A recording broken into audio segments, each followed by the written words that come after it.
welcome to another edition of Guinea Pigs with Greg. For those of you who don't know, I show as part of a partnership with my granddad, and we split the stud. So I have my own shed with a load of guinea pigs here. I have some of the show team usually, and some of the up-and-coming pigs that need training.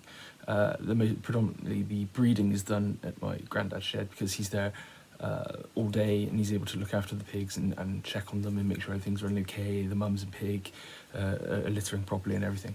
So before lockdown, I was going on holiday to celebrate my mum's special birthday, shall we say. I won't reveal her age. And all the stud was housed at my granddad's house. And then when we came back from the holiday, Boris quickly announced that we had to go into a lockdown, which involved my granddad having to isolate with my nan. So all of my guinea pigs stayed at my granddad's house for 4 months, from the March through to probably actually late August, early September, to be honest.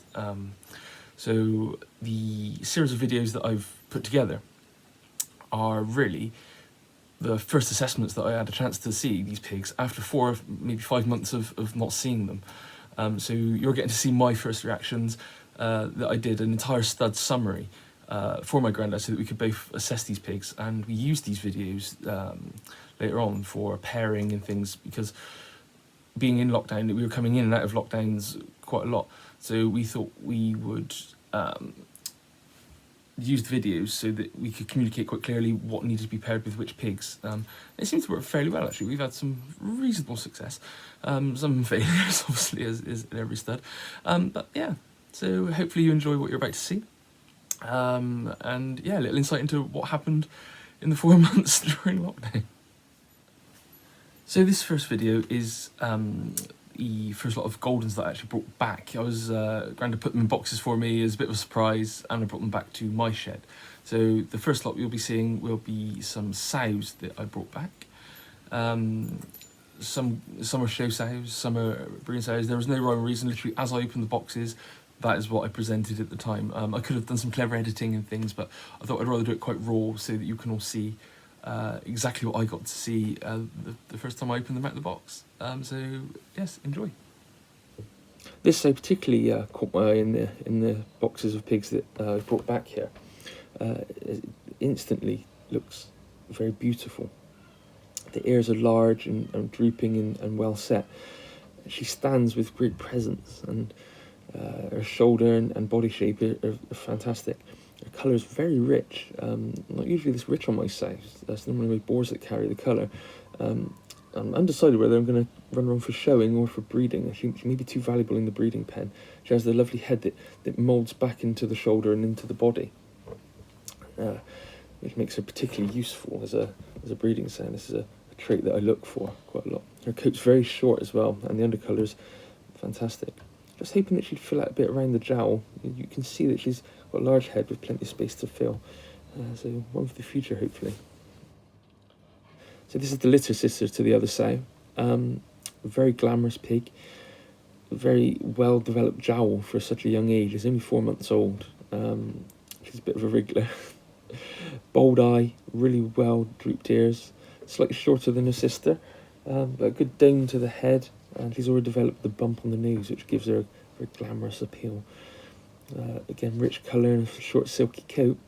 Definitely one for the show team if there are shows on at the moment.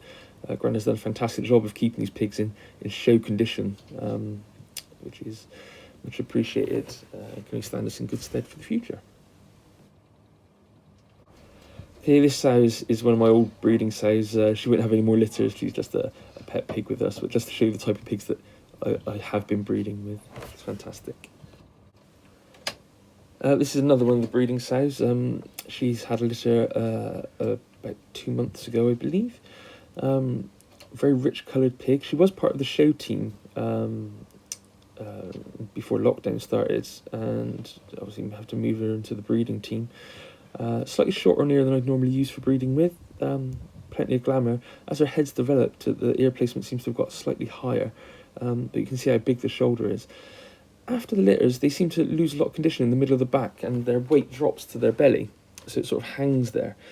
giving them a shape that's no longer useful for showing, but still a fantastically wide sow. This is another one of the breeding sows. This is more like the type of pigs that I usually breed with. Very tall heads, very large heads with plenty of space to grow into, nice well-set ears and bold eyes. She does have a bit of glamour to her, and I think I did show her up until the 5 to 8 age, but she was always destined for the breeding pen. She's also lost a bit of condition into the back and developed a belly, as we all do in older age. But yeah, you can see how wide she is, and she's produced some very, very useful pigs for us. The colour is very rich and shiny and silky, which is that fiery colour is something I do look for in my breeding pigs, because I think it's so important that runs through all of your stock. But yeah, it's a shame that they do lose that condition in the back, otherwise she's developed beautifully as an adult, and has really got some presence about her. Well, that's everything from the first box of sows. Tune in for the next video to find out what's in the second box. Fingers crossed there'll be something good.